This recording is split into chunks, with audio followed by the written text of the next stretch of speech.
Morning class. Today we are going to learn about the levels of management. Okay, there are three levels of management: top level management, middle level management, and operative level management.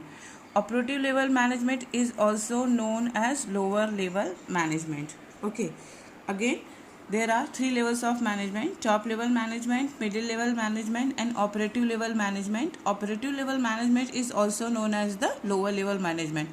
But in an organization we can get top level management, middle level management, operative level management and workers, है ना. एक organisation में हमें 4 type के लोग मिलेंगे. Number 1 मिलेंगे top level management, number 2 मिलेंगे मिडिल लेवल मैनेजमेंट, नंबर 3 मिलेंगे operative level management and number 4 मिलेंगे वर्कर्स. क्लियर हो गया. वर्कर्स, अगर वर्कर्स हैं तो हम ये नहीं कह सकते हैं कि there are 4 levels of management. Management 3 ही लेवल का है. Worker is not a part of the management. वो मैनेजमेंट नहीं है, वो तो वर्क करेगा, है ना. ये तीनों लेवल के मैनेजर्स जो है, मैनेजमेंट जो है, वो वर्कर्स के लिए प्लान तैयार करेंगे और वो उसको ऑपरेट करेगा, वो उसको कंप्लीट करेगा. सो एक ऑर्गेनाइजेशन के अंदर 4 लोग होते हैं. टॉप लेवल मैनेजमेंट होता है, मिडिल लेवल मैनेजमेंट होता है, ऑपरेटिव लेवल मैनेजमेंट होता है और वर्कर्स होते हैं. क्लियर हो गया. Let us go for the top level management. Top level management consist of senior most executives of the organisation.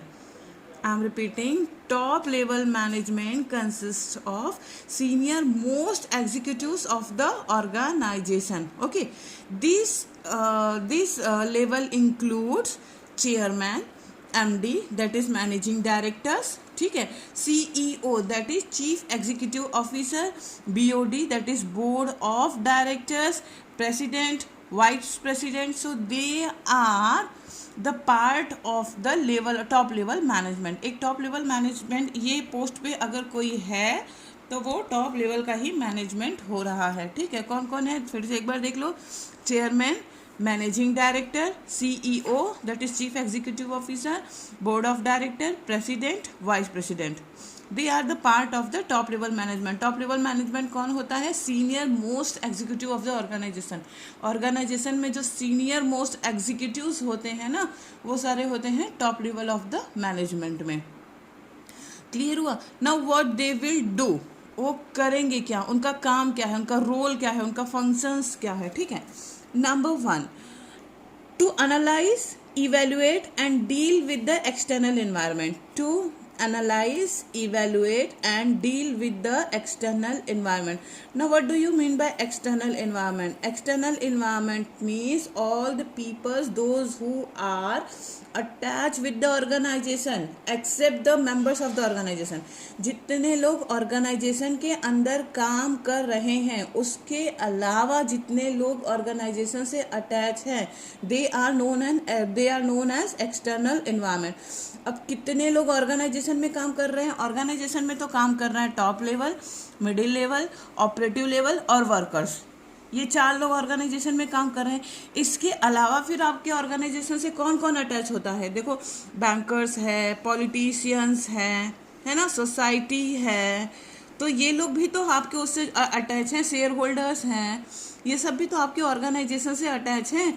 तो इन लोगों के ऊपर एनालाइज करना मतलब पता करना कि आखिर इनकी रिक्वायरमेंट क्या है और इनको प्रॉपर वे से डील करना. कितना गवर्नमेंट का टैक्स पे करना है, गवर्नमेंट भी हमारे लिए एक्सटर्नल एनवायरनमेंट है. कितना टैक्स पे करना है, किस पॉलिटिशियन पार्टी से किस तरह से डील करना है, किस फाइनेंसिंग बैंक से किस तरह से डील करना है ना, कितना शेयर होल्डर्स को कैसे डील करना है, बाकी सोसाइटी को कैसे डील करना है. ये सब काम किसका होता है? टॉप लेवल ऑफ मैनेजमेंट का होता है. ठीक है. Number two, to determine the objectives and policies of the business. To determine the objectives and policies of the business. To determine the objectives मतलब पहले ऑब्जेक्टिव्स तैयार करना कि आखिर ऑर्गेनाइजेशन को क्या करना है. So that is the objectives. And then policies, जैसे हमारे स्कूल का ऑब्जेक्टिव्स क्या है? स्कूल का ऑब्जेक्टिव्स है 1st to 12th की क्लासेस चलेंगी. है ना। तो हमारा स्कूल 12th तक का स्कूल है, तो उसका ऑब्जेक्टिव है कि 12th तक का प्रॉपर रिजल्ट आना चाहिए। सो टू डिटरमाइन द ऑब्जेक्टिव्स, कुछ स्कूल 8th तक के ही होते हैं, कुछ स्कूल 5th तक के होते हैं, कुछ स्कूल नर्सरी के ही होते हैं, तो उनका ऑब्जेक्टिव क्या है 5th तक का रिजल्ट आना, 8th तक का रिजल्ट आना। हमारा ऑब्जेक्टिव क्या है 12th तक का रिजल्ट आना और बेस्ट रिजल्ट आना। So to determine the objectives and policies of the business, और पॉलिसीज बनाना, रूल्स एंड रेगुलेशन बनाना कि how we achieve that particular objectives, हम कैसे उसको क्लियर करेंगे, हम अपना गोल कैसे अचीव कर सकते हैं। This is the second one. Third one, to create an organisational framework consisting of authority, responsibility and relationship. To create an organisational framework, framework का मतलब होता है फ्रेम, आपने देखा फोटो फ्रेम जो होता है, इसी तरह से ऑर्गेनाइजेशन को इस तरह से फ्रेम करना, पूरे ऑर्गेनाइजेशन को इस तरह से बनाना कि वो प्रॉपर वे से फंक्शनिंग कर सके और अथॉरिटी एंड रेस्पॉन्सिबिलिटी का रिलेशनशिप मेंटेन रहे।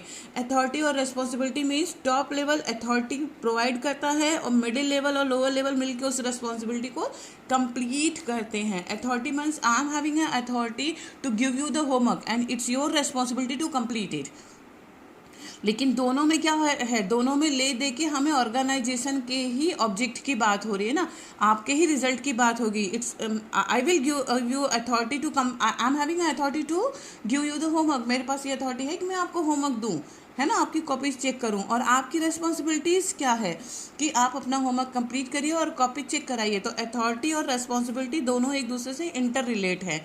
जब तक अथॉरिटी नहीं होगी रिस्पॉन्सिबिलिटी नहीं मिलेगी। जब कोई काम ही नहीं दिया जाएगा तो आप करेंगे क्या, और जब तक रिस्पॉन्सिबिलिटी नहीं होगी तब तक अथॉरिटी को कोई मतलब नहीं है। अगर आप वर्क कंप्लीट नहीं करेंगे तो मेरे होमवर्क देने को कोई मतलब नहीं है।